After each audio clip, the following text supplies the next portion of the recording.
চা একটা পুলিশ যায় ভাই কালিজিরা পিঠা খাচ্ছি, এর আগে খাই নাই। তিলের পিঠা তিল ভাজা। তিলের পিঠা কিন্তু এর আগে খাই নাই কোনোদিন, এই প্রথম খাচ্ছি ইন্ডিয়াতে এসে।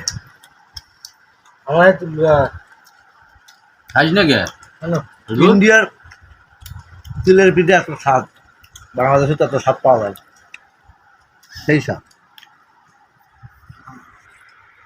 না। ইন্ডিয়া বর্ডার এলাকায় ঘুরতে গিয়ে একটা জিনিস বুঝলাম, লোকের ভালোবাসা আসলে সীমানায় আটকে থাকে না।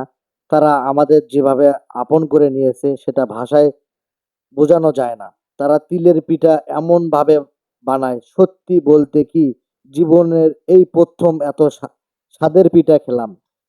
প্রতিটা পিঠায় যেন ছিল মায়ের আদর, গ্রামের স্নেহ আর হৃদয়ের অতিথি আপ্যায়ন। তাদের বানানো প্রতিটি পিঠা আলাদা আলাদা স্বাদে, কিন্তু এক জিনিস ছিল সবার মধ্যে ভালোবাসা।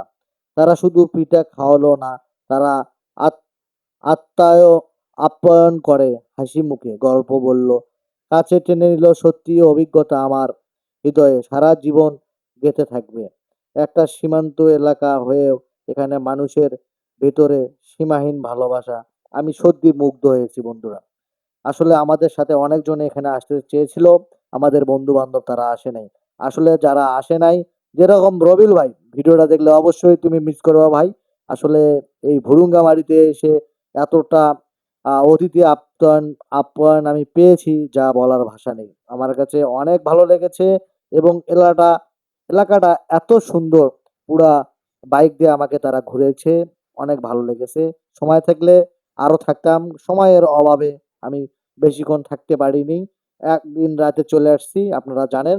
পরের দিনে আমরা চলে আসছি। অল্প সময়ের ভিতরে আমরা চেষ্টা করেছি মেঘালয় রাজ্য এবং স্থলবন্দর আরো অনেক কিছু আপনাদের সামনে তুলে ধরার জন্য।